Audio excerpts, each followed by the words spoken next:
ரெண்டாவது category of தர்ப்பணம் காருண்ய தர்ப்பணம். இந்த கேட்டகரியில் தான் நீ உன்னோட சொந்த பந்தங்களுக்கும் சொந்தமே இல்லாதவங்களுக்கும் தர்ப்பணம் பண்ண போகிற. இந்த வீடியோ நான் கஷ்யப தாத்தாக்கு டெடிகேட் பண்ணுறேன்.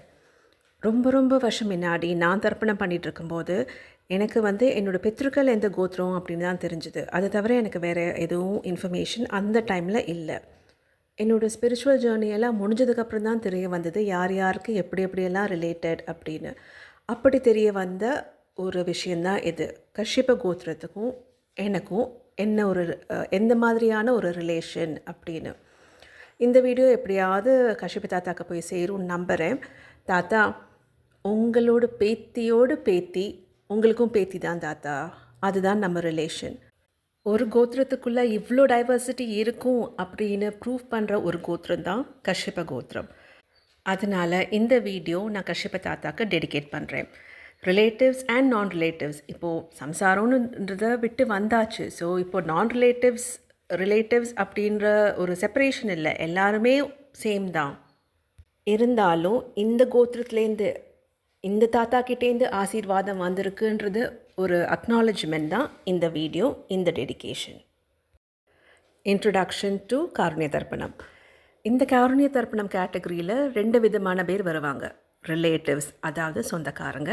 நான் ரிலேட்டிவ்ஸ், அதாவது உனக்கும் அவங்களுக்கும் சம்மந்தமே இல்லை. ஸோ ஃபஸ்ட் ரிலேட்டிவ்ஸ் பற்றி பார்க்கலாம்.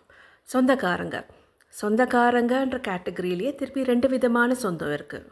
ஒன்று ரத்த பந்தம் இருக்குது, அதாவது உன்னோட அப்பா அம்மாவோட கூட பிறந்தவா, உன்னோட சித்தப்பா, பெரியப்பா, சித்தி, பெரியம்மா, அத்தை, அவளோட குழந்தைங்க, உனக்கு பிறந்த குழந்தைங்க, இவங்கெல்லாம் ரத்த பந்தம் இருக்குது. ஸோ இவாலாம் உனக்கு ஜெனட்டிக் லெவலில் ரிலேஷன். இன்னொன்று ரத்த உறவு கிடையாது, அதாவது ஜெனட்டிக் லெவலில் கனெக்ஷன் இல்லை. அப்படின்னா உன்னோட சம்பந்தியோட ரிலேஷன்ஸ், அவங்களோட சைட் ஆஃப் த ஃபேமிலி. உன்னோட பிரதர்னால் உனக்கு சிஸ்டர்-இன்-லாவோட ஃபேமிலி. உன்னோட சிஸ்டர்ஸ் இருக்காங்க, சிஸ்டர் வேறு யாரையோ கல்யாணம் பண்ணிட்டு போயிருக்கான், பிரதர்-இன்-லா. உன் பிரதர்-இன்-லாவுக்கும் உனக்கும் ரத்த உறவு இல்லாமல் இருக்கலாம், பட் உன் பிரதர்-இன்-லாவோட ஃபேமிலி. ஸோ இந்த மாதிரி. செகண்ட் கேட்டகரி நான் ரிலேட்டிவ்ஸ், அதாவது உனக்கும் அவங்களுக்கும் எந்த விதமான இரத்த உறவு, இரத்த பந்தம் கிடையாது. இந்த கேட்டகரியில் நிறைய பேர் வருவா. ஃபார் எக்ஸாம்பிள், நீ வீட்டில் உன்னோட பெட்ஸ் வச்சுருக்க, நாய்க்குட்டி, பூனைக்குட்டி, ஆட்டுக்குட்டி, மாட்டுக்குட்டி, அவங்களுக்கெல்லாம் பண்ணலாம். உன்னோட ஸ்கூல் ஃப்ரெண்ட்ஸ், காலேஜ் ஃப்ரெண்ட்ஸ், கூட வேலை பார்த்தவா, டீச்சர், ப்ரொஃபஸர், அந்த மாதிரி பேரெல்லாம். அப்புறம் சில பேர் உனக்கு யாருன்னே தெரியாமல் இருக்கலாம். ஏதோ ஆக்சிடென்ட்ஸில் செத்து போனவா இருக்கலாம், இல்லைனா யுத்தத்தில் செத்து போனவா இருக்கலாம், இல்லைனா கொஞ்சம் வருஷங்கள் முன்னாடி அந்த கொரோனா வைரஸ், கோவிட் நிறைய பேர் செத்து போனாலே. ஸோ அவளுக்கெல்லாம் நீ பண்ணலாம். இந்த மாதிரி பேருக்கெல்லாம் யாருன்னே தெரியாதவா, அந்த கேட்டகரியில் நீ இன்ஃபேக்ட் உலகத்தில் எல்லாருக்குமே நீ பண்ணலாம். அண்ட் இன்னொன்று இம்பார்ட்டண்ட் விஷயம், நீ நான் வெஜிடேரியனாக இருந்தால் நீ என்னெல்லாம் மீட் சாப்பிட்றியோ, சிக்கன், மட்டன், ஃபிஷ், ஸோ அதெல்லாம் எந்தெல்லாம் ஜீவங்களில் உயிரை கொடுத்து அதோட ஃப்ளஷை நீ கன்சியூம் பண்ணுறியோ அந்த மாதிரி அனிமல்ஸுக்கு நீ தர்ப்பணம் பண்ணலாம். நீ வாரத்தில் ஒரு வாட்டி சாப்பிட்றியோ, இல்லை மாதத்தில் ஒரு வாட்டி நான்வெஜ் சாப்பிட்றியோ, அதெல்லாம் செகண்டரி. பட் நீ டெய்லி காருண்ய தர்ப்பணம் பண்ணும்போது டெய்லி இந்த மாதிரி அனிமல்ஸுக்கும் நீ தர்ப்பணம் பண்ணலாம். நீ வெஜிடேரியனாக இருந்தால் நீ ஏதோ ஒரு பிளான்ட் பேஸ்ட் ஃபுட் சாப்பிடலாம், வெஜிடேரியன், வீகன், பட் அந்த பிளான்ட் பேஸ்ட் ஃபுட்டோட எனர்ஜி தானே நீ கன்சியூம் பண்ணுற. ஸோ நீ அந்த மாதிரி பிளான்ஸுக்கு கூட நீ டெய்லி தர்ப்பணம் பண்ணலாம். இந்த மாதிரி நீ கொஞ்சம் கொஞ்சமாக ஆரம்பித்து போக போக போக எவென்ச்சுவலி வெளி உலகத்தில் இருக்கிற 14 லோகங்களுக்கு இருக்கிற அத்தனை பேருக்கும் நீ காருண்ய தர்ப்பணம் கேட்டகரியில் தர்ப்பணம் பண்ணலாம். சரி, காருண்ய தர்ப்பணமில் யாரெல்லாம் இன்க்ளூடுன்ற விஷயம் சொல்லியாச்சு. இப்போ காருண்ய தர்ப்பணம் எப்படி பண்ணுறது? நீ பித்ரு தர்ப்பணம் பண்ணும்போது எப்படி உனக்கு என்னெல்லாம் ஐட்டம்ஸ் தேவைப்பட்டதோ அதே ஐட்டம்ஸ் தான், அதே உட்கார்ற விதம் தான், அதே கை பொசிஷன் தான், அதே பிராமன் சாண்ட்விச் தான். ஆனால் நீ காருண்ய தர்ப்பணம் பண்ண ஆரம்பிக்கும் போது சில வார்த்தைகள் மட்டும் கொஞ்சம் டிஃப்ரெண்ட்டாக இருக்கும். காருண்ய தர்ப்பணம் ப்ரொசீஜர். நீ பித்ரு தர்ப்பணம் எப்படி ஆரம்பிச்சியோ அதே மாதிரி ஆரம்பி. ராமன் ஒன்றை சாட்சியாக வச்சுட்டு நான் என்னோடய காருண்ய தர்ப்பணம் பண்ணுறேன். இந்த ஜீவன்கள் எந்தெந்த லோகத்தில் இருக்காங்க அப்படின்னு உனக்கு தெரியும். இந்த தர்ப்பணத்தோட பெனிஃபிட்ஸ், இந்த தர்ப்பணத்தோட பலன் அந்த ஜீவங்களுக்கு போய் சேர மாதிரி பார்த்துக்கோ. அண்ட் அந்த ஜீவன்கள் எல்லாமே உன் கூட வந்து சேர்கிற மாதிரி அவங்களுக்கு கைட் பண்ணு அப்படின்னு சொல்லி ஆரம்பி. அப்புறம் ஆஸ் யூஷுவல் பிராமன் சாண்ட்விச். ஓம் தத்சத் பிரம்மார்ப்பணமஸ்து. நான் என்னெல்லாம் பண்ண போகிறேனோ அது இந்த காருண்ய தர்ப்பணத்தோட பலன் நான் பிராமனுக்கு சமர்ப்பிக்கிறேன் அப்படின்னு சொல்லி ஆரம்பி. அந்த தர்ப்பண ஐட்டம்ஸ் எல்லாம் உன் கையில் எடுத்துக்கோ. அப்புறம் சொல்லு, இந்த தர்ப்பணம் நான் வந்து என்னோடய எல்லா சொந்தக்காரங்களுக்கும் சொந்தமே இல்லாதவங்களுக்கும் சமர்ப்பிக்கிறேன். ப்ளீஸ் இந்த தர்ப்பணத்தை ஏற்றுக்கோங்க. ஏற்றுண்டு அந்த ஜோதியோட ஐக்கியமாங்க, பிராமனோட ஐக்கியமாங்க. அப்படி ஐக்கியம் ஆகும்போது எனக்கும் ஆசீர்வாதம் பண்ணுங்கள். நானும் அந்த பிராமனோட போய் சேரணும், போய் ஐக்கியமாகணும் அப்படின்னு ஆசீர்வாதம் பண்ணுங்க அப்படின்னு சொல்லி கையில் தண்ணி விட்டு அந்த கையில் இருக்கிற ஐட்டம்ஸ் எல்லாம் கீழே பிளேட்டில் போர் பண்ணு. இதெல்லாம் முடிஞ்சதுக்கப்புறம் கடைசியில் ஓம் தத்சத் பிரம்மார்ப்பணமஸ்து. நான் இது வரைக்கும் என்ன பண்ணியிருக்கேனோ, இந்த காருண்ய தர்ப்பணம் பண்ணுறதுக்கு என்ன பலனோ அதெல்லாம் கூட நான் பிராமனுக்கே சமர்ப்பிக்கிறேன் அப்படின்னு சொல்லு. இதுதான் பிராமன் சாண்ட்விச். நீ இது சிம்பிளாக நான் என்னோடய எல்லா சொந்தக்காரங்களுக்கும் சொந்தமே இல்லாதவங்களுக்கும் அப்படின்னு சிம்பிளாக சொல்லி முடிக்கலாம். இல்லை உனக்கு டீட்டெயில்டாக சொல்லணுன்னா உன்னோட எந்தெந்த சொந்தக்காரங்களோ அப்படின்னு அவங்களோட பேர் கோத்திரமும் சொல்லலாம். பட் சிம்பிளாக முடிக்கும்போது எதுக்கு காம்ப்ளிகேட் பண்ணிக்கணும்? உனக்கு வந்து உன்னோட பெட்ஸ், உன்னோட அனிமல்ஸ், பிளான்ஸ் அதுக்கெல்லாம் செப்பரேட்டாக தர்ப்பணம் பண்ணணுன்னா ஒரு வாட்டியும் நீ கையில் அந்த ஐட்டம்ஸ் எடுத்து நான் இது வந்து இந்த லோகத்தில் இருக்கிற எல்லா அனிமல்ஸ்க்கும் ஆஃபர் பண்ணுறேன் அப்படின்னு சொல்லி பண்ணலாம். பிளான்ஸுக்கு பண்ணலாம், செப்பரேட்டாகவும் பண்ணலாம். பட் சிம்பிளாக பண்ண முடியும் போது எதுக்கு காம்ப்ளிகேட் பண்ணிக்கணும்? அதனால சிம்பிளாகவே பண்ணிக்கோ. அண்ட் போக போக நீ வந்து இந்த தர்ப்பணம் ஆரம்பித்து ஒரு 1-2 மாதம் ஆனதுக்கப்புறம் உன்னோட தேகத்தால் அந்த எனர்ஜிஸ் எல்லாம் வரும்போது அதை ஹேண்டில் பண்ண முடிஞ்சதுக்கப்புறம் நீ வேணும்னா 3rd மந்த்லேருந்து இல்லைனா 4th மந்த்லேருந்து இந்த வெளி உலகத்தில் இருக்கிற அந்த 14 வேர்ல்ட்ஸ், அதாவது 14 லோகத்தில் இருக்கிற அத்தனை ஜீவங்களுக்கும் நான் வந்து இந்த காருண்ய தர்ப்பணம் சமர்ப்பிக்கிறேன் அப்படின்னு சொல்லி நீ பண்ணலாம். எடுத்த உடனே பண்ணலாம். ஆனால் சில பேருக்கு அந்த எனர்ஜிஸ் வந்து ஹேண்டில் பண்ண கொஞ்சம் கஷ்டமாக இருக்கும். அதனால நீ காருண்ய தர்ப்பணம் பண்ண ஆரம்பித்து ஒரு 3-4 மந்த்ஸுக்கு அப்புறம் கடைசியாக இந்த 14 வேர்ல்ட்ஸ் 14 லோகங்களில் இருக்கிற அத்தனை ஜீவங்களுக்கும் நீ வந்து காருண்ய தர்ப்பணம் இந்த கேட்டகரியில் தர்ப்பணம் பண்ணலாம்.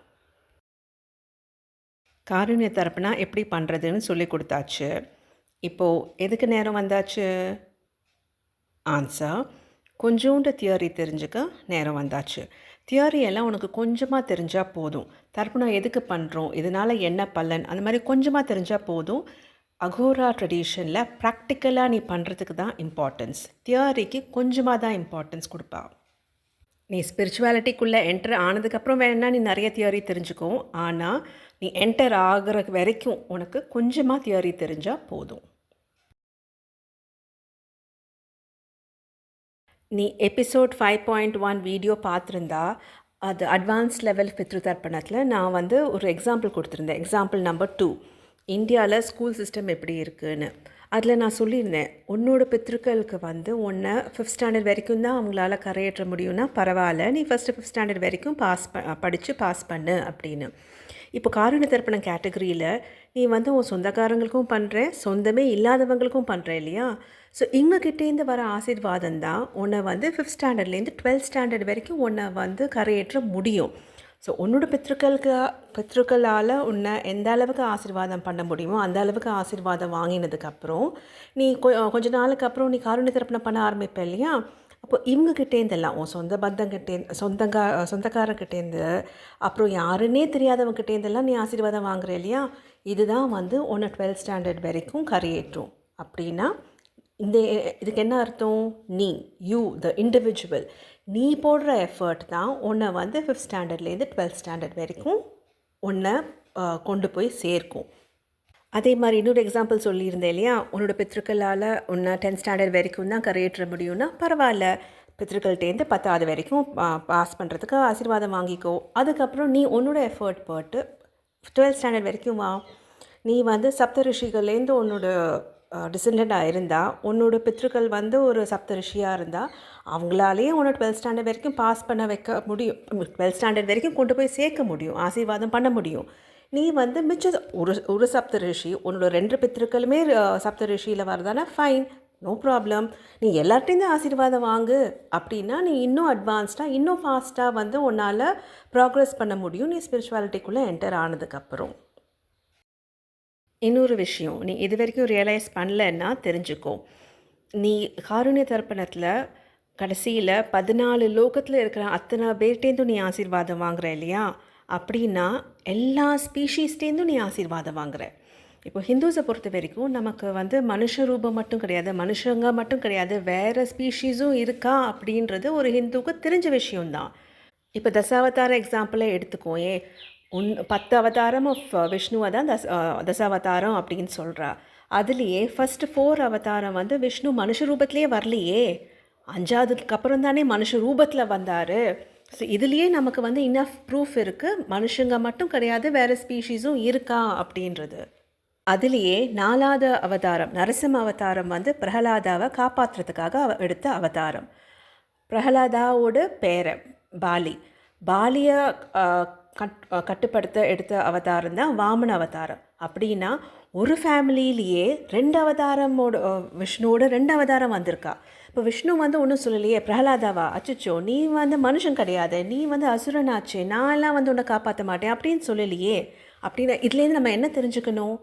நீ எந்த ஸ்பீஷீஸாக இருந்தாலும் பரவாயில்ல, நீ எந்த ஸ்பீஷின்றது முக்கியம் கிடையாது.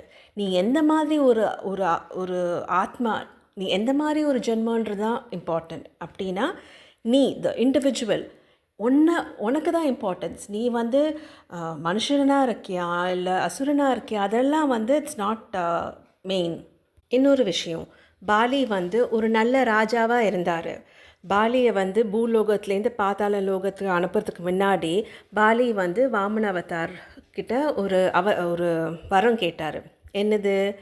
வருஷத்தில் ஒரு நாள் நான் பூலோகம் வந்து என் மக்கள் எல்லாம் எப்படி இருக்கான்னு பார்க்கணும் அப்படின்னு கேட்டா.